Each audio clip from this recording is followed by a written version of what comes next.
Thank you, Mr. Speaker. A true honor to be in the House today speaking on this very important issue. I want to thank my colleague who just spoke and for his tenacity standing up for Canadians. The fact is, it's a real honor to be part of Conservative Party of Canada that has a legacy of standing up for Canadian taxpayers. Over the years, when Canadians have seen fit to elect an entitlement mentality that comes to the Liberal Party, eventually it creates a huge mess, and we see Canada heading in that direction again. But we are ready and committed to cleaning up any Liberal mess that they leave. Mr. Speaker, I'm particularly honored to be able to share what I heard from my Youth Advisory Board. I notified youth in my riding of Langley-Aldergrove that I would like to have a Youth Advisory Board to meet with them on a monthly basis and to discuss issues that were important to them. And we've had two meetings now. The first was on the marijuana issue, and their advice was, and this is youth, grade 12 up into university, and undergraduate degrees, and so we're very mature, wise, bright, engaging young people. And marijuana was interesting to get their perspective, and they've said, and this is a nonpartisan Youth Advisory Board. We have people with all kinds of opinions, but the consensus within the group was on marijuana, the government is moving way too fast. They need to provide education. They need to listen to police boards across the country and slow their process down. Many of them are okay with the legalization process of legalizing marijuana, but not the way the Liberal government is doing it, moving way too fast. They seem to have this artificial date of July 1st, that it must be in place for Canada Day, July of next year, July 1st, so that everybody can start smoking. And they're very concerned with the government's approach on the marijuana. I asked them then, what would be the next topic you'd like to talk about? And they said, this new tax that the government is wanting to put on Canadians, on small business. And so I found that quite fascinating. And so it was this last Saturday morning that we met and had another really, really good meeting that lasted for about an hour, hour and a half. And there again, some of them originally gone into it, this new tax on small business. They had thought, yeah, maybe it's maybe the government's right. Some Canadians are not paying their fair share of taxes, and so to prepare for this, again, the materials that they got were general materials that all Canadians have access to. There were many nonpartisan, some were partisan. But overwhelmingly, those that went into it thinking, yeah, maybe the government is right, they changed their position 180 degrees and came to that meeting saying, no, the government is wrong. Calling hardworking Canadians tax cheats is shameful. And they were really shocked at the government taking that approach. They also said they need to slow the process down.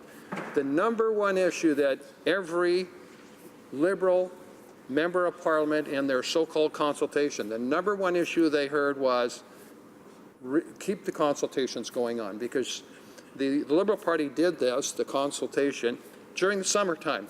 They started in the middle of July, then August, and September. It ended the beginning of October. So 2.5 months when people were on holidays, and often it was in the middle of the week at like 3 o'clock in the afternoon, when Canadians were at work. Those that weren't on holidays were working, and yet they had these so-called consultations. But they heard over and over and over again, can keep the consultations going on so that you can continue to hear from us because we're not happy. The answer from the Liberal members was, well, you're confused. Canadians are confused and business is confused. And so we're going to end the consultation so we can avoid the confusion. We're going to provide legislation so that there's no more confusion.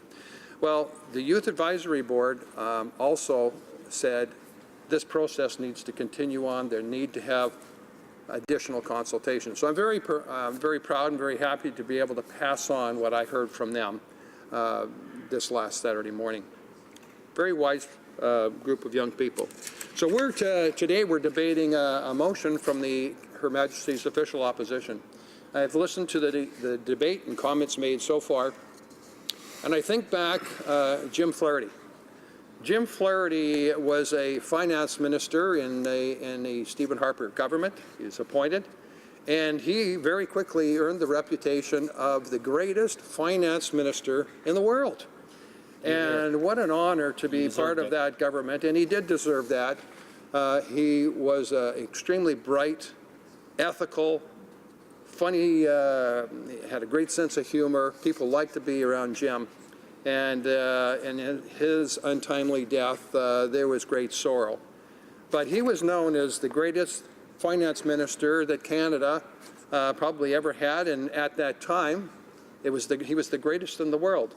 And then it was just yesterday when I was watching on the news, and I saw the questions from the media as the government is trying to calm down the people. They had a press event, news conference, where they were going to say that they're really looking out for what's good for Canadians, and they want fairness in taxes, and they're launching their new programs of fairness in taxes. Well, Canadians don't believe this, and the media don't believe it, and there's this cloud hanging over this finance minister. And as has been pointed out, the office of the finance minister is extremely important. It is probably the most powerful posting in a government in Canada, the finance minister. And so that finance minister has to be squeaky clean.